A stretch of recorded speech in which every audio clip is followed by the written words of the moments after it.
Anytime you are ready, I'm ready. Just tell me what, I know it's not called the Personnel Committee, but there's a long name that goes with Yeah, that. it's Administration Policy Rules Committee, which it's easier to say Personnel Yeah, Committee. yeah, because that's essentially the biggest function, right? Yeah, that's what it does.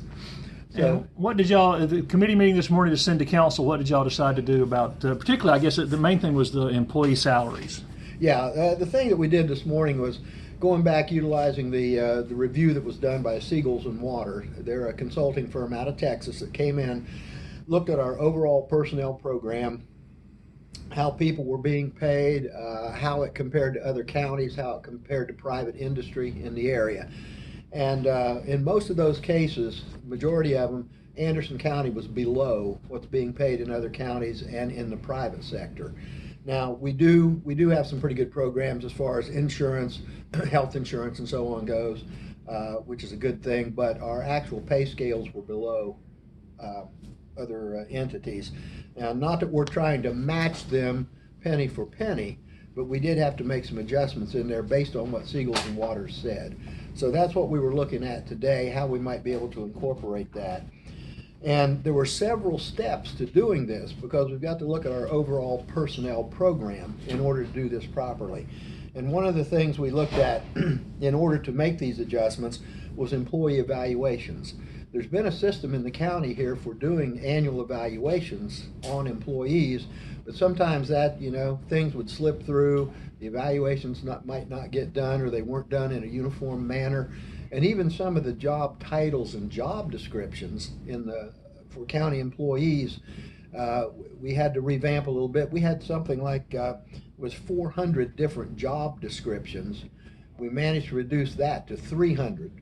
Because in other words, a person in this department might be doing the same job as a person in another department, but they had totally different job titles, but we're doing the same thing. So we needed to cut that down. We need to make sure the job descriptions for all these jobs are current and up to date and actually reflect what the employee is doing, and then do the annual appraisals on the employees so that when we get to the salary adjustments, we have a basis to stand on, how the employee is doing. Do they deserve a pay raise or not? Or how much of a pay raise? So these are things that needed to be tightened up in the personnel arena. Again, once we get the job descriptions tightened up and the annual appraisals done, then we started looking at some of the other things, like there's a personnel policy handbook. The one I have is dated 1999. There was an update in 2004. But the point is that handbook needs to definitely be relooked and updated and brought up to par. And with the changes that we're contemplating making now after this Seagulls Water survey, that handbook's really going to have to be revamped because there'll be some changes in there. Another big area that we looked at was, as far as employees, was the amount of vacation time they could build up. We, Anderson County, have been very, very lenient over the years on that, allowing people to build up a tremendous amount of vacation time for payout when they retired. And many corporations around, you get so much retirement a year, and if you don't use it, you lose it. Anderson County allowed a lot of buildup, something like 480 hours of buildup in vacation time. Well, they also say, from a psychological standpoint, it's not good for employees to skip vacation time for that. That's true. That's been shown over and over in psychological studies that people need to have that downtime. They do. So you look at Greenville, they only allow 240 hours buildup. That's half.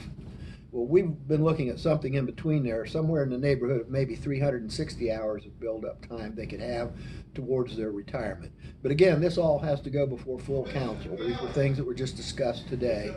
But again, that's another area we looked at. Then we went into executive session, which I really can't talk about, to discuss some personnel matters.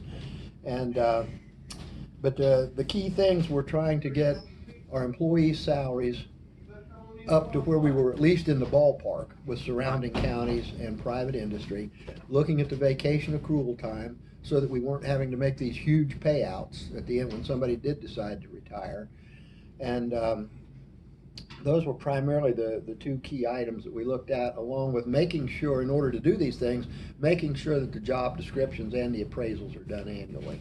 And ultimately, the goal, like you said, and ultimately, I guess most of our county employees is to get them up to the average of other people doing their same job. And most employees can probably look forward to a raise down the road here because of what we're doing here. Yeah, once we get this implemented, then we will be able to utilize some kind of a annual or periodic increase in salaries as needed, as long as they're doing the job, their appraisals are good, and depending on what the market out there is doing, because we're losing employees to private industry and to other counties. So it's one of those games you kind of have to play if you're going to keep employees, good employees.